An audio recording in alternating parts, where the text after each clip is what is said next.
So I've been a physical therapist for over 13 years, and I've worked in a ton of settings ranging from the National Basketball Association to hospitals to outpatient orthopedics, and now I'm cash paying on the internet. I've had a lot of successes, I've helped a lot of people during that time, but I've also had a lot of failures, and I've learned many lessons along the way. I want to share those with you today, because whether you're in pain, want to move better, or you're someone who wants to help others do that, learning from those who have been in the game for a while can help expedite your progress without having to go through the scars and the heartache. The first lesson is a lesson in efficiency. Consider this. Would you rather use 10 exercises to address a bunch of body parts, or would you rather pick 2 or 3 that address all of those at once? The latter is a lot more efficient. And that's the way I approach improving someone's movement. I think globally before locally. Humans aren't just a bunch of random pieces put together.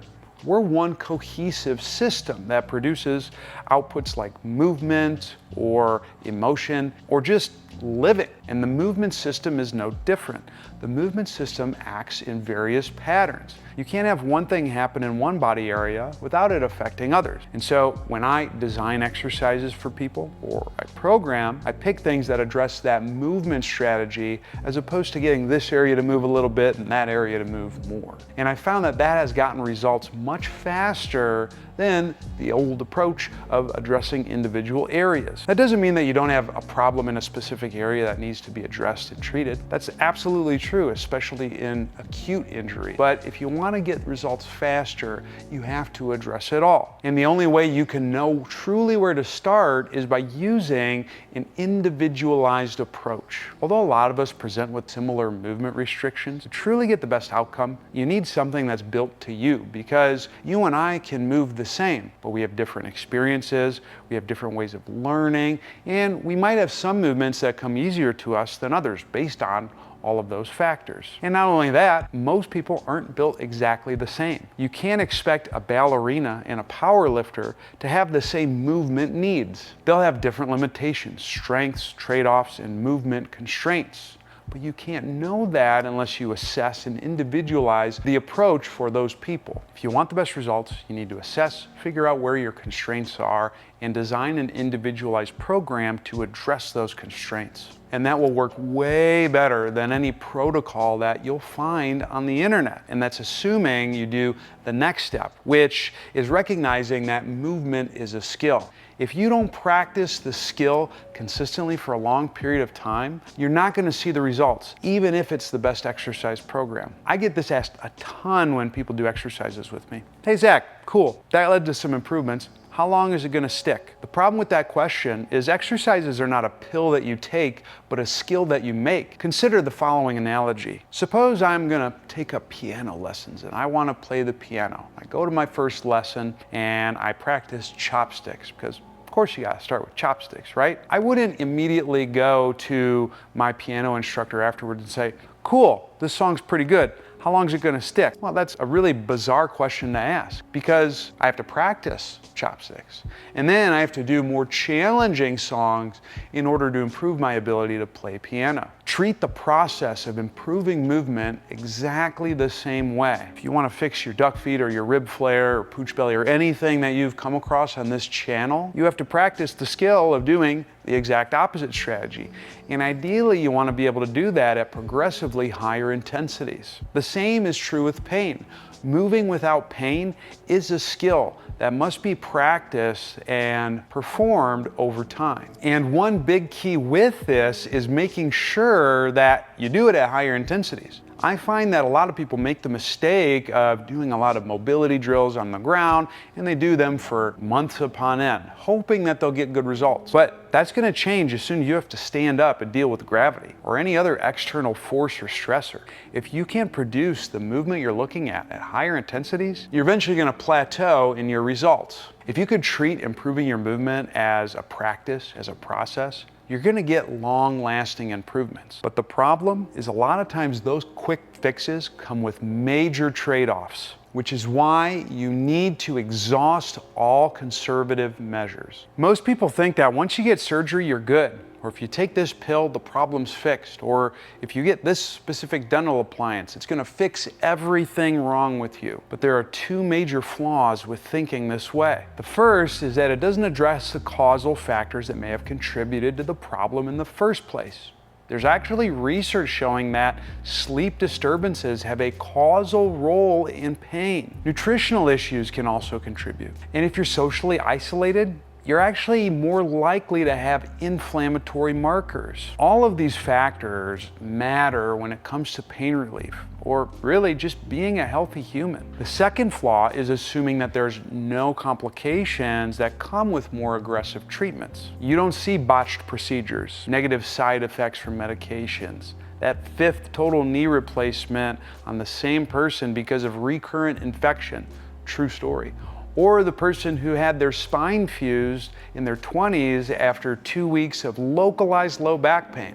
Also a true story. And all of these things affected quality of life for the long haul and are an unfortunate risk when it comes to more aggressive treatments. And that doesn't mean that any of these treatments are bad. In the right context for the right person, they can actually be the thing needed to take the person from point A to point B. But we have to carefully consider when we jump to these strategies, and they shouldn't be the first line of defense because of the inherent risks. Especially in many instances, conservative measures such as physical therapy have similar outcomes over the long time horizon as more aggressive measures. We see this in knee arthroscopy, and spoiler alert, there's actually some studies showing that placebo surgery works just as good as the real thing, and also too with things like rotator cuff tears. And that doesn't mean that surgery is never the answer, but it's always worth doing everything you can conservatively first, and that includes exercise,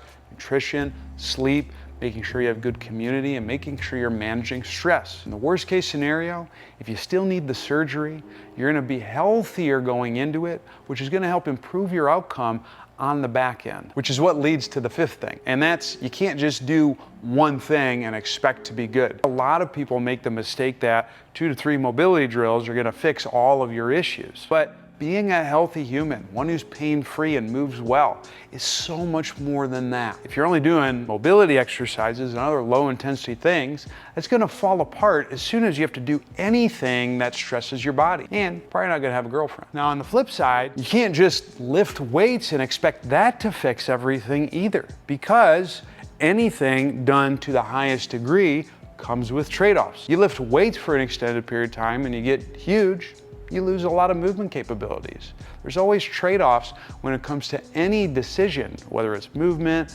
health, nutrition, anything. If you want to improve your health and your movement capabilities, it likely involves a comprehensive approach. It involves things that work on gaining motion in areas you lack, but also producing other fitness qualities you need, such as muscle mass, force production, and more, and ideally playing some type of sport or game, not just so you can use the tools that you've worked at, but also get the benefits of being in a given community. That way you cover all your bases. And that last point about having a community is important and interesting because it's a lot more than just movement. Aside from the sick calorie burn, sports and games can be essential for our health and well-being because we get to spend time with people. There's actually research out there that shows the more time you spend around people, the more your immune system is boosted because, well, we carry a lot of germs. Humans are social creatures. And if we're not exercising that social muscle, it's going to deteriorate. And it can have a wide variety of health consequences. To be healthy and have less pain, you need to be social. You need to be sleeping well. You need to be eating well. You need to be moving frequently. You need to take care of your psychological well-being. You need to be a healthy human. All of these factors are equally important when it comes to pain, freedom, and more. And part of that psychological piece is having a good self-body image. And sometimes when people get into this movement space, especially in the fitness industry, that goes by the wayside. But it's not just the fitness industry. It's also those who want to improve their movement and posture. And that's because posture isn't as important as you think. I have a lot of people who come to me who have severe psychological distress from how their posture looks. They get upset because they have a forward head, flared ribs, a flat foot. And I get it. There's pressure to look a certain way. There's societal norms where we see people who have this amazing posture, and we need to recreate that, even if they're not built exactly like we are. And as someone who's struggled with body image issues, I get when it's hard to shut out these voices and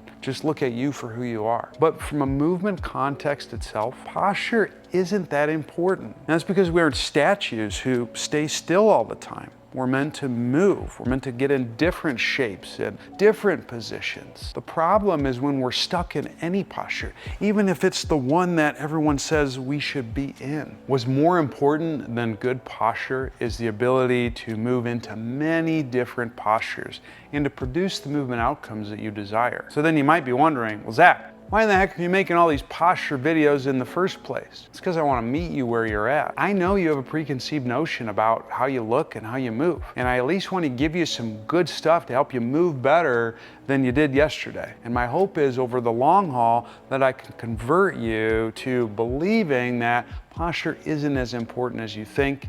And the more critical piece is being able to increase your ability to move into multiple positions. But movement isn't the only way you can make yourself better, oddly enough. There's a powerful tool that can assist your body in getting you where it needs to go. And that's manual therapy. Spoiler alert, manual therapy doesn't suck. You see, when we're exercising, we're really trying to teach our body to get into different shapes and positions to produce a desired outcome, a certain output, a certain sensation. Well, what if you can't get into that position on your own?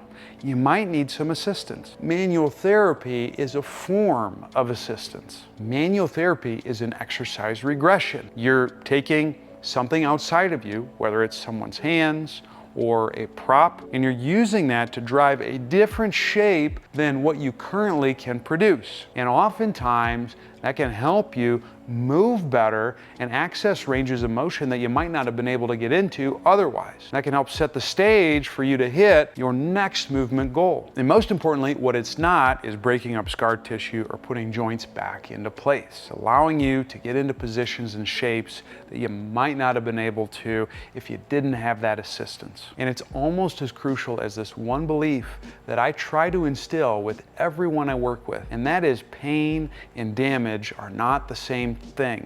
Every time you experience pain, you're not always damaging tissues, and vice versa. You can have tissue damage and not necessarily perceive pain. And this is important to understand because a lot of people have fear surrounding pain, and that prevents them from moving. And you might not need to. Consider if you've hung out in Las Vegas with some friends and you drank a bunch. You wake up the next morning and you have a splitting headache.